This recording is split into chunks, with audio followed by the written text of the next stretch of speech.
Good morning, good afternoon, good evening, or it's 2 a.m. or go to bed already. This is Eagle Eyes Tech, and I am Eagle Falcon, who has somehow messed up the intro, despite doing it for over a year now. I amaze even myself at how much I could mess something up. But in any case, let's actually get into the real tech news. But actually, no. Before I get into the real tech news, I want to talk about a little mini episode that I'm going to post before this one hits.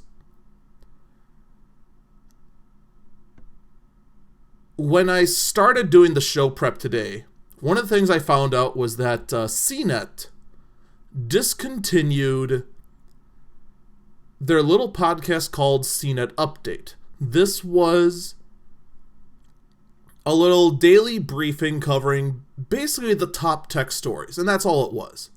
Just a quick 1 minute, here's what happened, here's some minor details, and that was the first thing I go to just to go, okay, here's the biggest stories, let's just go get these, let's look up some information, that sort of thing. It was a very useful tool.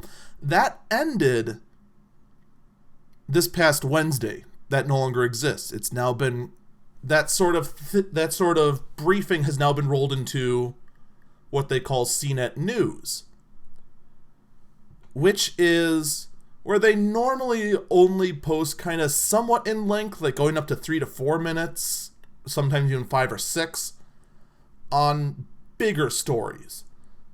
Like, for example, this week, that AT&T rolled out a new streaming service, or Apple released a new iPhone, those sort of things.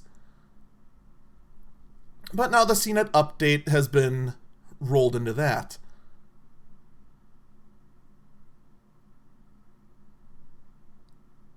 Half of what the new CNET News rolled out was blatantly political, and I couldn't help but just point out at how it was not even tech news. Not at all. So I have a more in-depth look at that in a little subsection. I'm going to post that before this one. It's probably going to be like episode, which one's this one? This is episode 49, right? Yes, this is episode 49. It's going to be like a 49.5 that I'll post before this one. So I do encourage you to check that out. That will be both on YouTube and on Podbean. So that being said, let's get into actual real tech news. All right. So first up, we're going to start off with yet another public service announcement. I should have like a little sounder for that too, except I don't know what it would be. Other than, like, some kid shouting at a mic going, "Look out!" and then blowing into a little streamer. Alright, so, there is some pretty harsh Android malware out there. Now, there's always been Android malware out there, and because of it is actually kind of negated one of the big uses of Android. For those who somehow don't know, when the great war between which is superior, Android versus iOS or the iPhone, Android's biggest advantage is the fact it's a more open platform. You can sideload software. You don't have to go through the primary store. Whereas with iPhone, you have to, unless you jailbreak it, and that's a whole different can of worms. Now, the problem with side-loading applications onto an Android phone is that you run into the risk that that application that you're side-loading could be infected with a virus or malware. Well, there's one that's now been going around enough on side-loaded applications that it has a name, and it's caught everyone's attention. This one is called Hooligan. You know, like Hooligan. Except Google. And what it does is that after it's in your phone, it then takes control of your Google account. I don't think I need to tell you the bad things that could happen after a piece of malware takes control of your Google account. Here's a pro tip. Bad things will happen.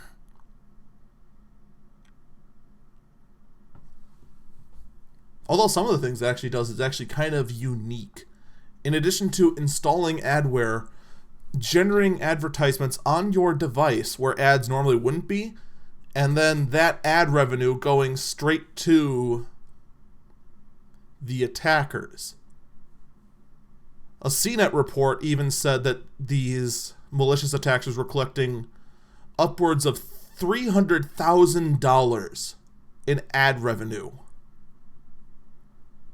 Now, Hooligan only works on older Android versions. I believe 4.0 and below.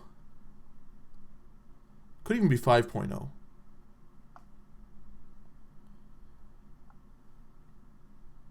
This article unfortunately doesn't say which version it is.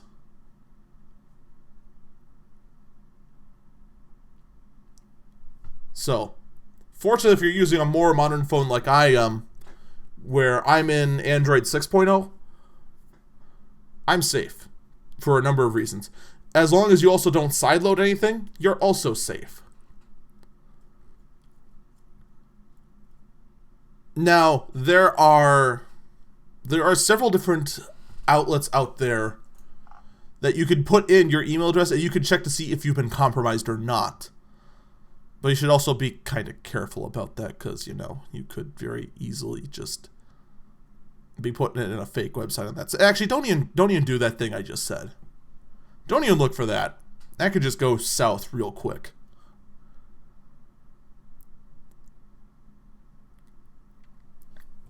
Here's basically what it boils down to. If you're on an older Android phone, do not, under any circumstances, side install programs. If you need an application, just go through the Play Store.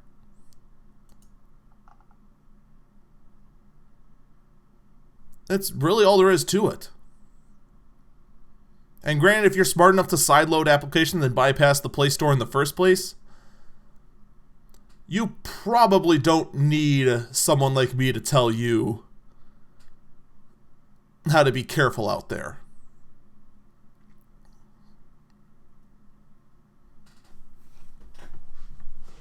So, with that, we're going to move on to another public service announcement. This one being the increasing number of uncertified lightning connectors. Now, everyone is using the word counterfeit. I'm not going to use the word counterfeit because a lot of these terribly manufactured Apple accessories aren't trying to look like the originals.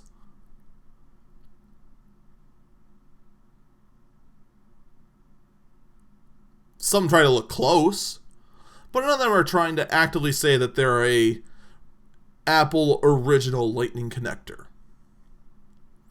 Now, normally when it comes to these sort of things, I just go, okay, whatever. So it's not an original Apple charger. Big deal. It's going to charge it the same. The problem is that because Apple uses this super proprietary connector, which I still dislike, by the way, a lot of these third-party manufacturers who aren't going through Apple for the certification are building them so poorly they can heat up beyond safe temperatures, cause surges which damage your device, or catch fire. In fact, a recent report said 99% of tested third-party chargers failed the UK safety tests. that all of them exceeded allowable heat. Now, granted, I don't know what the UK considers allowable heat output. It could be that they're just being very, very... What's the right term?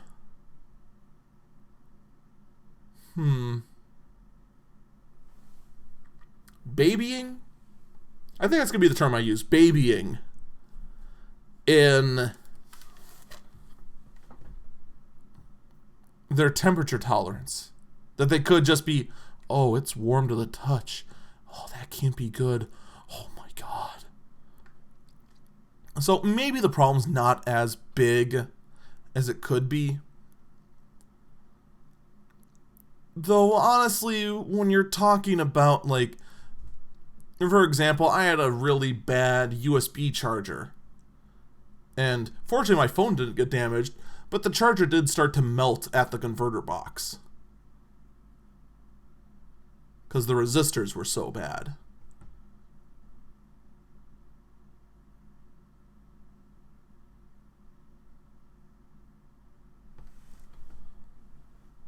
So, for starters, what you want to look for is on the boxes themselves, they will show an icon that says made for iPod, iPhone, and iPad. Now, unfortunately, this page I have up here, if you're watching the live stream or the video version, does not have Apple's own logo for that. But it'll say made for iPod, iPhone, or iPad on it. And then it'll say that it's a certified Apple product. A third-party one that does that, you know you're set. That it meets Apple specifications and it will not explode. The other thing to kind of keep in mind, and Apple actually has a nice detailed article to look for details like that, such as on the Lightning connector themselves, the connection points will be rounded on each of the pins, whereas on the counterfeit ones they tend to be squared off, mainly because that's usually how connectors are, that they're squared off. Apple does it rounded and also has it be smooth as a single piece. Whereas on these counterfeit ones, if you rub your finger along the connection tip, you can feel the ridges of each of the pins. You're not supposed to be able to do that.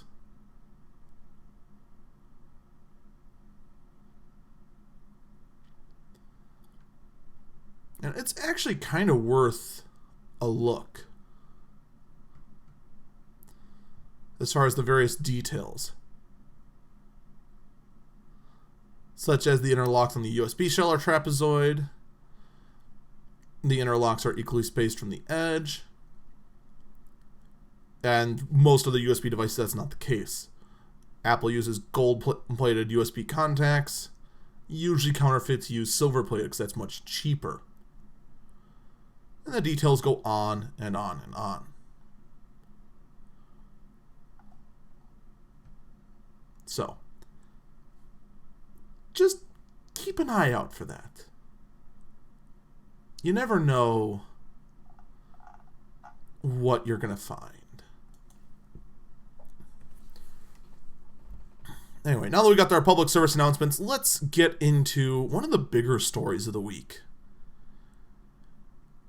And that's the fact that AT&T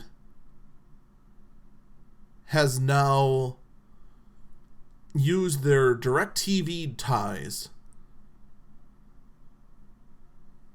to now create a new streaming service called DirecTV Now. What this is that this is a TV streaming service.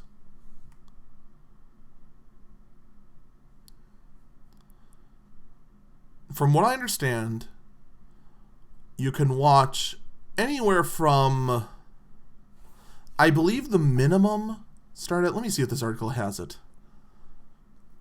Yeah, as little as 60 channels for $35 a month, all the way up to 120 channels for $70 a month. Now, I didn't look to see which these channels are. I am also going to be fair and say, as someone who doesn't really watch a whole lot of live TV, I also didn't have a whole lot of interest in it. But the fact that you can get this sort of stuff for actually a pretty decent price and all you need is internet, you're sitting pretty good. The other thing of note is that as an early rate, you can get the Go Big package, which is the 100 channels, for $35 a month. And you'd be grandfathered in as long as you stuck with that.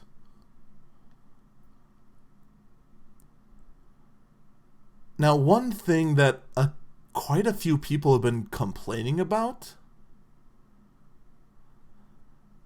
is this little part right here.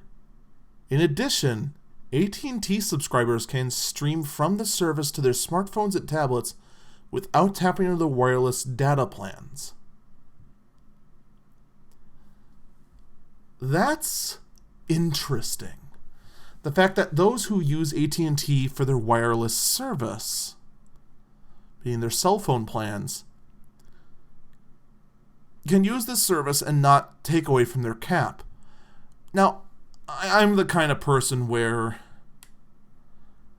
I do think that data caps are a really, really, really stupid thing to do when it comes to a service where you are artificially making an unlimited source limited. I would rather the tiers be based on speed, like they are on wired internet plans. But I'm clearly not winning that battle. But the thing that a lot of people are now complaining about is that right there, that one sentence, that AT&T can stream from the service without tapping into their data plans, or towards their data cap, I should say, that this somehow violates net neutrality.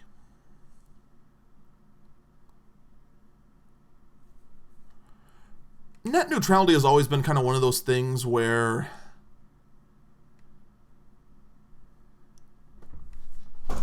you just mention the very basic of what net neutrality is. An agreement that says that nobody will limit others, that everyone can get I shouldn't say free access to the internet, but unrestricted access to the internet. That no one would hinder each other. On its face, that sounds fine. But then the whole thing with net neutrality is that the FCC should be enforcing net neutrality. That a government bureaucracy should be enforcing it and controlling what everyone says. That part I am strongly against. Just for the fact that already plenty of bodies of government, first off, change hands so often, and even more so, more and more arms of the government are used in ways they were never intended to in the first place. Handing any more regulation over to them just feels like it's just gonna go south so quick. That's where I've always come down on net neutrality. The bare concept I agree with, but at the other hand, the implementation of how it should happen, oh god, no. Just no. That's the last thing I need, is a letter from the SEC saying, oh, I'm sorry, Mr. Eagle, you went and swore while you were getting killed on Overwatch and live streaming it.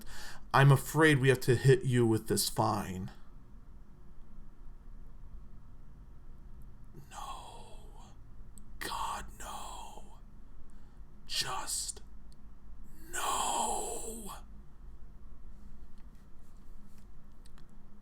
Alright, so there. That's my quick outlook at net neutrality in a nutshell. Now, people are saying that because only AT&T will let people stream their own service over, like, if I had Verizon and I went with this, I couldn't stream off this and not have it count towards my data cap. It would. If I went and decided I wanted to go watch, I don't know, actually get into Game of Thrones and get into peer pressure, that would count towards my data cap if I watched on my phone. Whereas on AT&T, it wouldn't. They're saying that violates net neutrality. Part of me just goes, so what?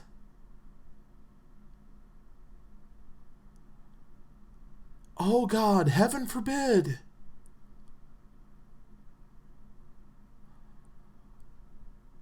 A company goes ahead and takes a nice step forward towards actually letting people use the network that does generate a limitless pipeline of information without a limit. Oh!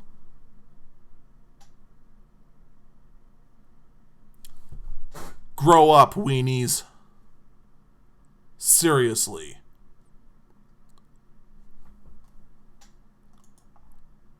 Grow up. Let's move on to Netflix.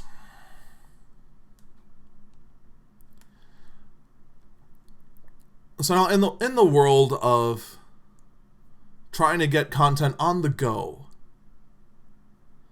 but having to worry about data caps, Netflix is offering the ability on mobile devices to watch some movies and episodes offline by downloading it before you leave. On one hand, yay! On the other hand, you better make sure you have a lot of storage to do that. I mean, let's use Game of Thrones again as an example, which is a bad example because that's not on Netflix. But let's pretend. No. Let's actually go with something that is on Netflix. Archer. Let's say I wanted to go ahead and just catch up on the latest season of Archer. Actually, Netflix is whatever. I go download a season of Archer. If I don't have the 10 gigs that's going to require, because it's going to be pretty dang close, probably even more than that, that's as far as I'm going to get. So, on one hand, fantastic. I love it. I love the idea that way I'm not completely obliterating my data cap while road tripping.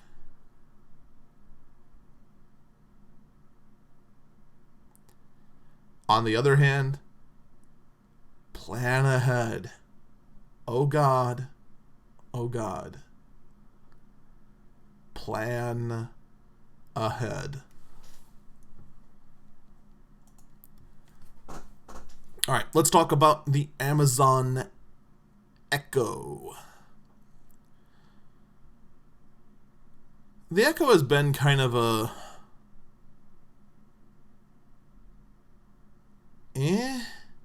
product. I mean, first off, I completely forgot there were 3 of these things. I thought there were just 2, and I wasn't even sure why there were 2. But there's 3. There's the Echo Dot, the Amazon Tap, and the Amazon Echo. All 3 of these devices are Bluetooth speakers, except I think the Dot isn't. I think the Dot is just Alexa. Actually, I think the Tap is just speakers, too. Maybe all 3 do have Alexa. I'm not sure. But they have a personal assistant called Alexa in it, which is very similar to Siri. I used to be able to say similar to Google Now, but maybe it's just my phone, but Google Now doesn't seem to work anything close to what it used to. And that could be because I'm pretty sure they have a new device plan soon. I shouldn't say new device, new assistant plan soon. And you just say something like, hey Alexa, turn off the lights. And then if you had lights hooked up to Alexa, she'd do that. Or, hey Alexa, what's the weather? And then she'd tell you the weather.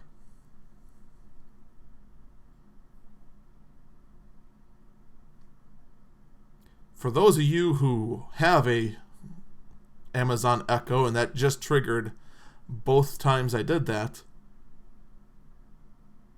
I'm not sorry. I did that intentionally. Because I could.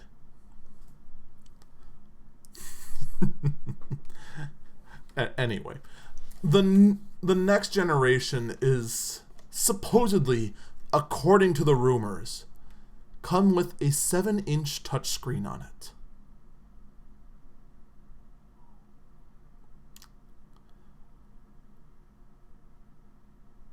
Why? Now, granted, from the get-go, I've never really understood the point of the Amazon Echo, other than to let you think and pretend that you had that nice super sci-fi computer from Star Trek. But even then, it just always felt like a gimmick. And maybe this is just me and my biases against voice-related technology, because I could never get them to work right. No matter how monotone I'd say, okay Google, tell me the weather, it'd never work. Never. I can't even count how many times Cortana would never even pick me up. In fact, here, I'll even show you. What's the weather like today? Sorry about that. I didn't hear anything. She didn't hear it.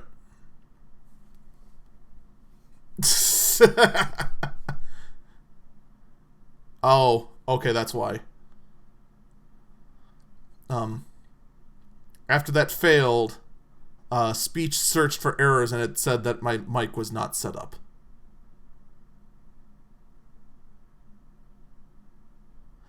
Oh, it's also using the wrong headphone. It's using my headset mic, which is currently off.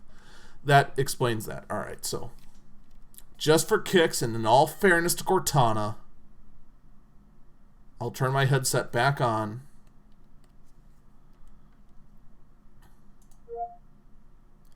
What's the weather like today? Sorry about that. I didn't hear anything. Okay, never mind. It still doesn't work. Alright, well, I tried. So really, even on its face, these things have always been silly to me. And even at the most, it's just...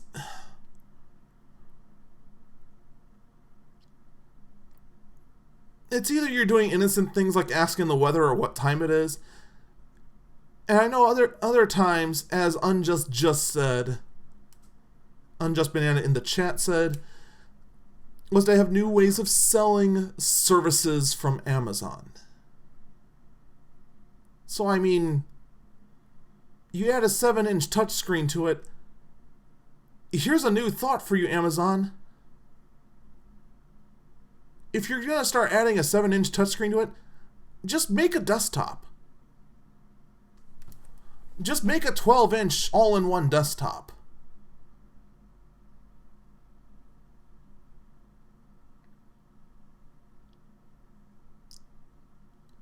Now, if you are currently bashing your head against whatever device you are listening to me on, saying, no, Eagles, you idiot, it's for this or that, or rah, rah, rah, rah, rah, rah, do feel free to email your complaints and frustrations to eaglefalcontech@gmail.com. And while you are typing out these angry emails, We're going to take a quick break. When we come back, we're going to talk about the future of the iPhone and the future of Intel and AMD itself.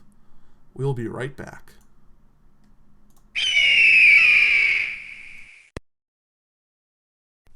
Hey everyone, Eagle Falcon here. I just wanted to talk for a minute about everything that's actually happened since we started. Now, unfortunately, I'm sorry, I did miss Eagle Eyes on Tech's anniversary. I know. I feel bad too.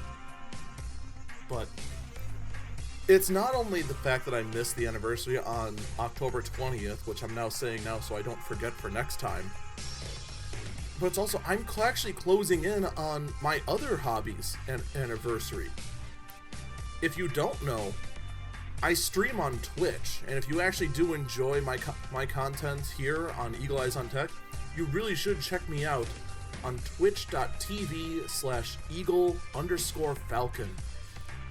Where every Monday, Wednesday, Thursday, Saturday, and Sunday we go through and just play games, have fun, play along with some Jackbox games on some days, go through campaigns, and just kind of laugh along, crack jokes, and it's just a great, grand old time.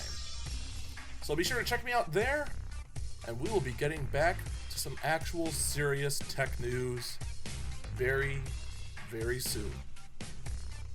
Like right now.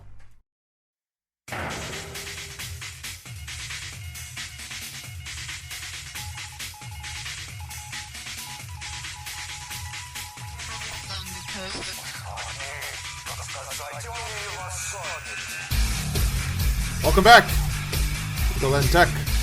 I'm Eagle Falcon. Alright, so everyone's been predicting this for quite some time, although they said it with the 7.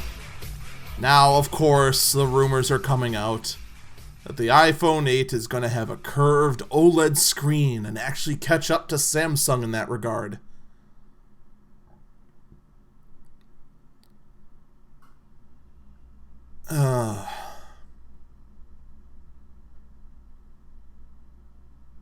I mean, yay. But good lord, this is a rumor that's getting really old really quickly. I mean, here's a quick check for you. Raise a hand. How many people finally believe this rumor after 4 years of this rumor?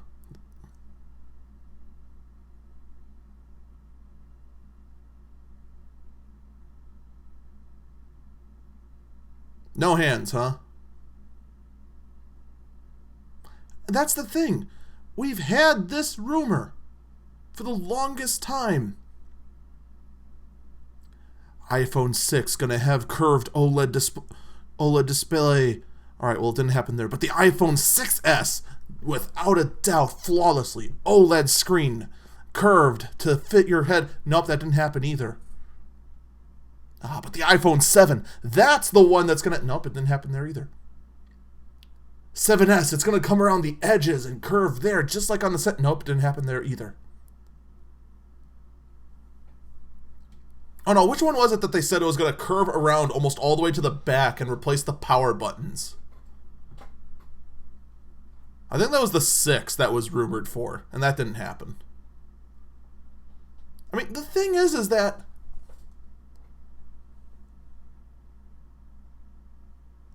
this is most likely true.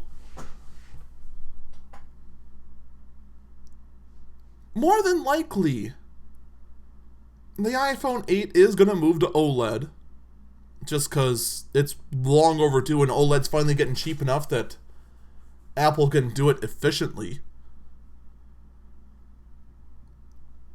And more than likely, it's going to curve around, probably around the edges, very similar to a rumor that happened way back with the 7, and have a digital power button and volume bar. And they're gonna say it's just like what we did on the MacBook Pro. It's a smart bar on both sides of the phone, for virtual buttons on the side, and it's revolutionary and definitely not done by Samsung before.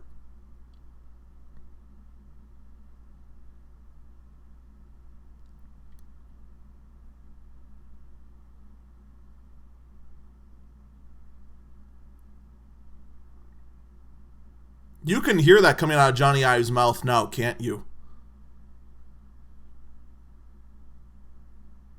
Those exact words. I do love one comment that was just made in the in our live chat here, claiming that Apple and efficient doesn't mix.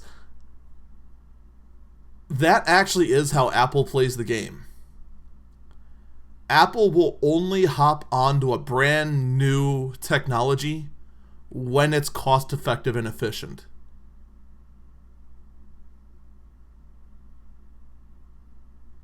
Except when it comes to batteries or anything that involves dissipating heat. Then they will be as terrible as possible. No, I take that back. Batteries, they stay pretty conservative on as well.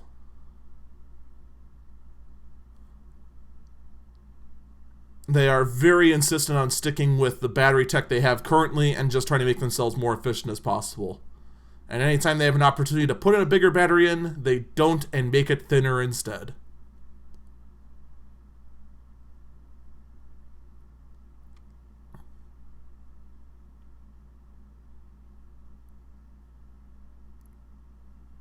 Otherwise, no, they didn't jump on the tablet bandwagon until they're like, alright, we can make this cheap enough now.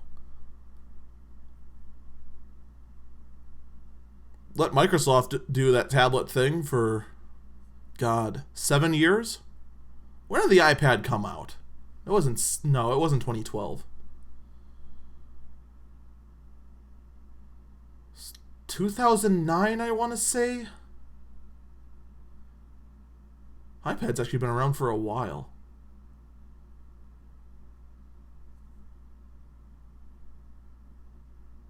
God, I can't remember. In any case. But anyway, I would believe this. I think it is going to happen, and I think it's going to happen exactly as I described. That the phone's going to look very glossy to hide the glass and the built-in bars. The iPad was announced January 2010. Alright, so it's 6 years old now. Yeah, so it was 5 years that Apple let the let Microsoft just doodle around with $1,000 tablets while they waited for the cost to come down, where they could make basically a giant smartphone.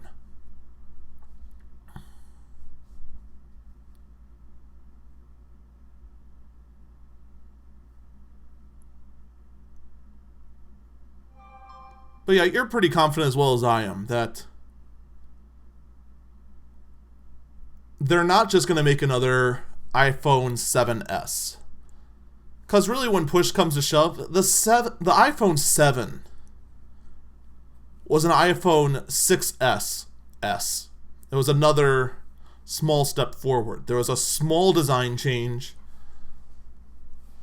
though they did add a much better camera on the 6S Plus. But I could totally see the new iPhones, which might be called iPhone 8, might be called iPhone Anniversary, where the whole thing is just glossy to hide the glass, and then just let it be magical.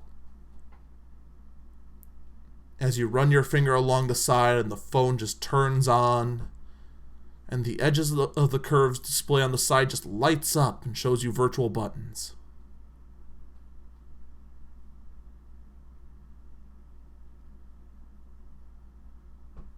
Although it's also quite possible that just by saying that, I have now doomed it to not happen.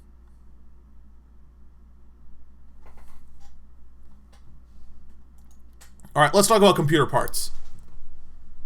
For you system builders out there trying to go and design your perfect super rig, I've got something interesting for you. And going through and searching new parts that are coming out, mostly I was doing this to see what new additions are coming out on new motherboards as we get closer and closer to Kaby Lake actually coming out like it was supposed to an eternity ago. I came across this little gem.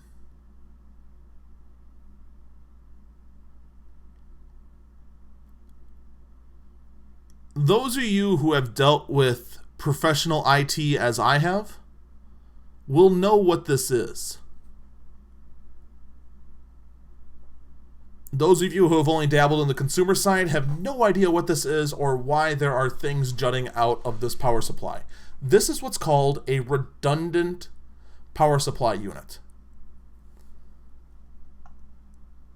And what makes this one special is that this will fit into virtually any case. It is designed for an ATX space. You can put this in a normal gaming tower.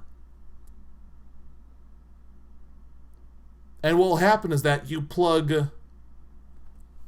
I should probably describe this for those of you who are listening to the audio version. It's a standard desktop power supply unit. But on the rear of it, instead of it just being just the on-off switch and the port where you'd plug in for power, you will see that there's two handles and two little mini power supplies in there that are both plugged in. It is a redundant power supply. What this is that you plug both of these in, and if one of these two power supplies fails, the machine continues running, and the power supply that failed is taken out of the system. This is something that servers use currently, and have for a very long time. You then, and you can do this while the machine is actually still in operation, take out the bad power supply and pop in a new module. Or just continue running with just one. The thing that makes this unique is that usually redundant power supplies have to fit into a very special form factor. Usually like a rack mount or a super long tower case. This you could pop into any. So let's say the first thing that comes to mind is that long haul gaming rig you're building, something that's going to last forever. You put in your Core i7, you put in your GTX 1080, you put in your SSDs, and you put in your whatever else. You use this power supply,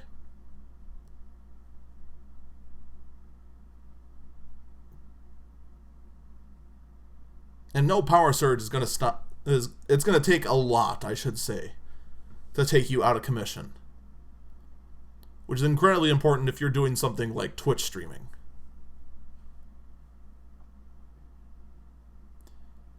Now, the only downside with this particular one, it's only 500 watts. So you're not going to be able to do this for like a multiple GPU setup, or you're going to cut it pretty close if you're using a higher end Core i7 that requires a 2011 board. The other real downside is that it's not modular. So you are going to have a massive ball of wires with this.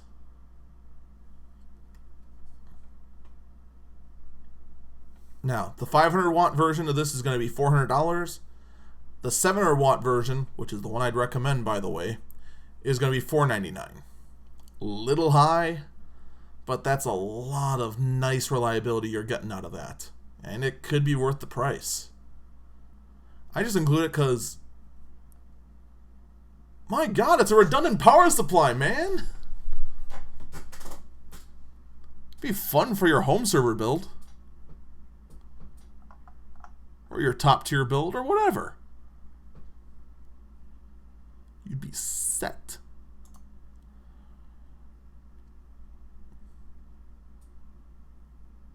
Alright, so let's talk about the Kaby Lake launch.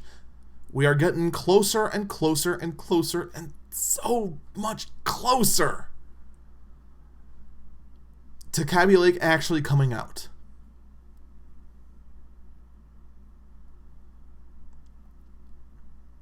What we are finding is Intel is now has out 2 new chipsets that from the get-go support Kaby Lake.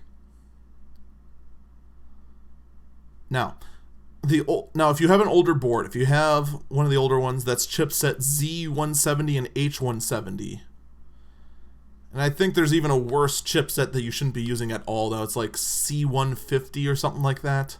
I can't remember. I know I talked about it last week, but I can't even remember what I had for breakfast this morning. We are now seeing Z270 and H270 chipsets. These are chipsets that have native Kaby Lake support. So,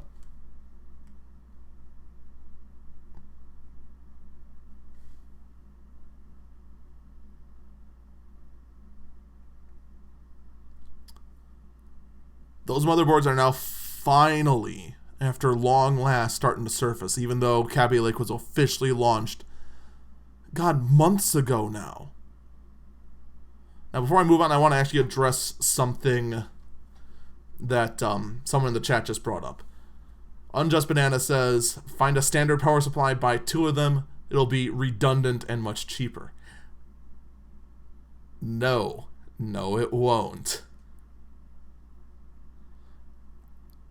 It'll be easier to replace when one fails, but a true redundant power supply, first off, a lot easier to swap out when it does fail. Second, you can't have one power supply, you can't on that setup have one power supply fail and have the computer still running. That's the beauty of a redundant. For example, my server in the other room, in the server room, it uses a redundant power supply. What's even better about that is that I have one 300 watt power supply hooked up to one breaker, the other 300 watt power supply hooked up to a different breaker. So that even if I blow a breaker with, say, the AC unit, the server will keep going.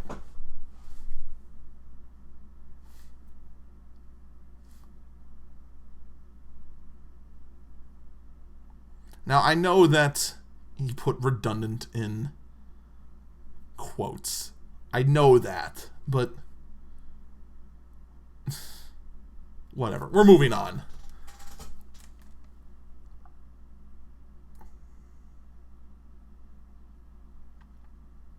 So in any case, what are the details with the new Z270 boards?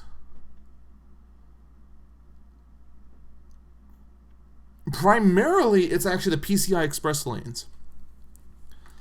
The HSIO, the high-speed I/O, has been upgraded a bit, going from 26 up to 30 on both of them. But the key thing to me is the PCI Express lanes. The PCI Express lanes, if you don't know, this is probably the bigger limitation right now for super high-end rigs. Before, PCI Express lanes were only used for the graphic card. However, nowadays they're being used for more.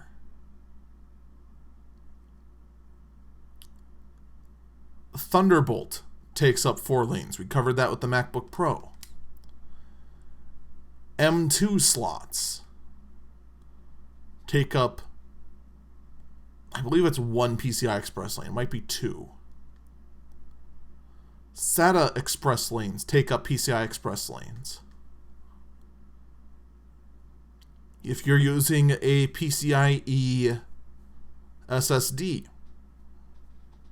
if somehow you completely forgot in case you completely forgot that that's how data is transmitted through those ports, that also takes up PCI Express lanes. It's more and more are taking up these lanes. And before, it wasn't that big a deal. You had as many lanes as you had slots. That's not the case anymore with the newer standards.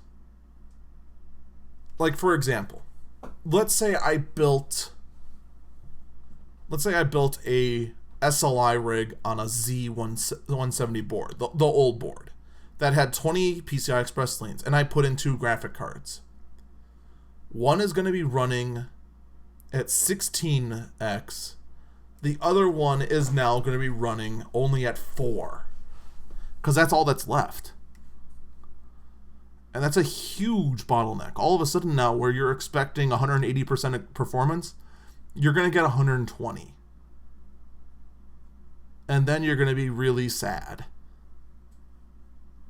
The fact that's now bumped up to 24, one can now run at 16x, the other can run at 8x. Or both can run at 8x, and now you can run your M2s. And so on and so forth. These upgrades are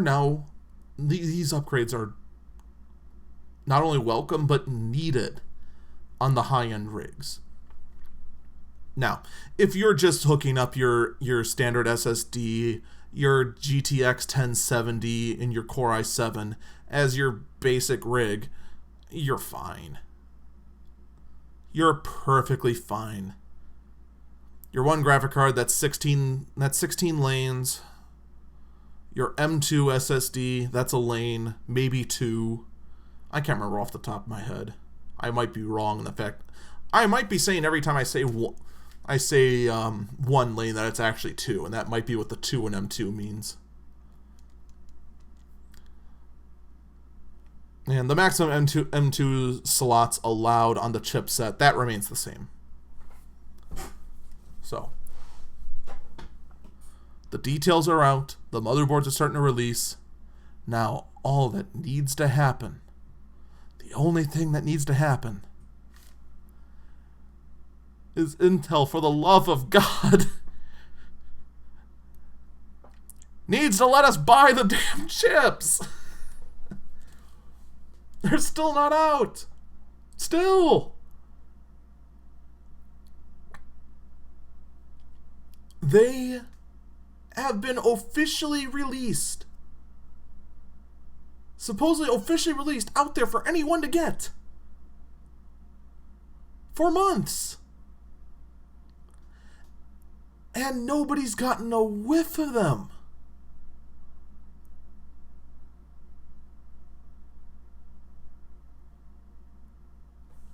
Now, there have been leaked benchmarks about the Cabbie Lake laptop processors, but they've been taking so long that everyone and their mother couldn't wait any longer.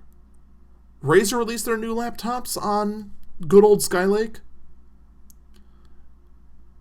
Apple, for reasons that baffle me, released their disappointing laptops on Skylake. Which, by the way, I have not... There was an article I heard about over Thanksgiving. All right, no, it wasn't over Thanksgiving. Yeah, no, it was over Thanksgiving. I heard about it, but haven't really found any official ones out about it, that the GPUs inside the MacBook Pro supposedly are running at critically high temperatures and not limiting themselves. That could be an interesting thing to look out for. If those AMD chips, like there were reports of them running at 102 Celsius and still running at running top speeds.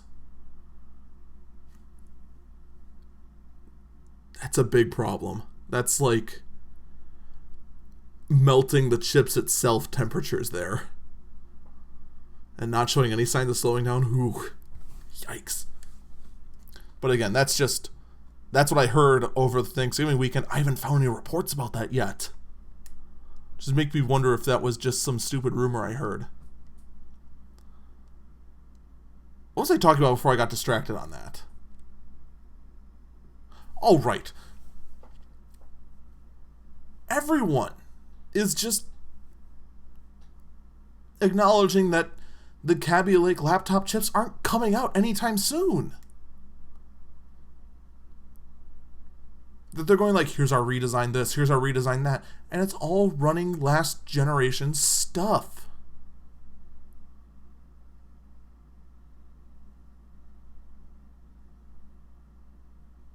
So the desktop stuff's finding signs of releasing. Is that really as far as we're getting? I'd like to hope not.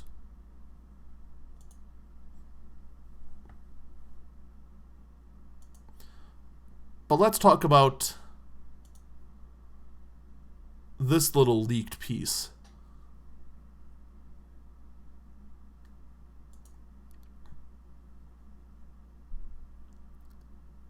Zen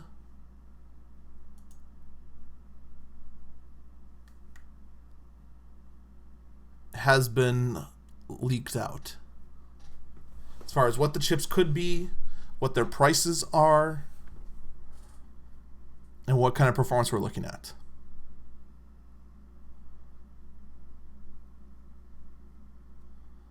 So far, there are 4 that are rumored to exist. A quad core, a 6 core, and 2 8 cores.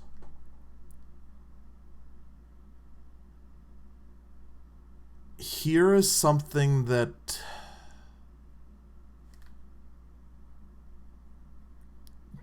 troubles me, to say the least.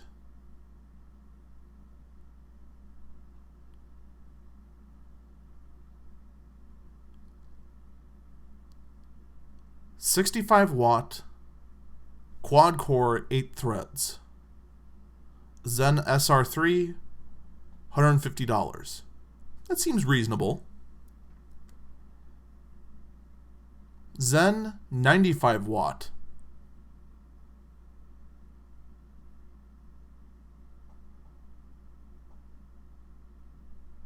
Six cores, 12 threads. $250. It's getting a little high, but still good. Zen SR7, 95 watts, 8 cores, 16 threads. $350. All right, well, that better be competing with some Core i7s there. Special Zen SR7, 95 watts, 8 cores, 16 threads, $500.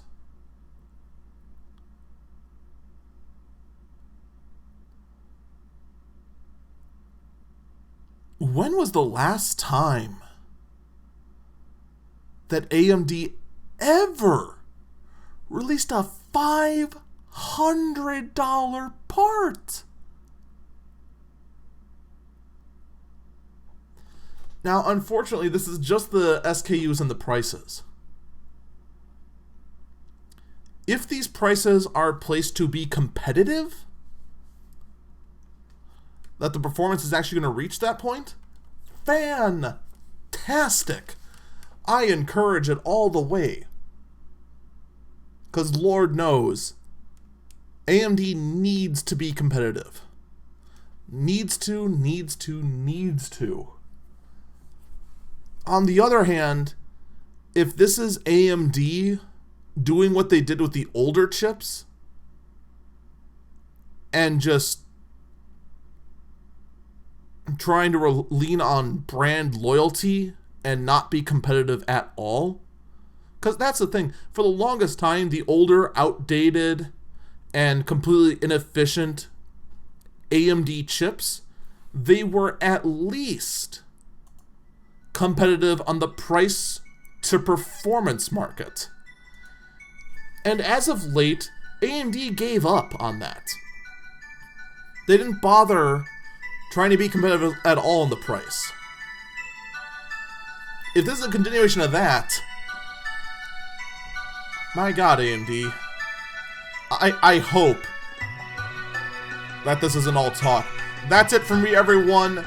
Take care. I will be back next week, 12 o'clock at high noon, next Saturday.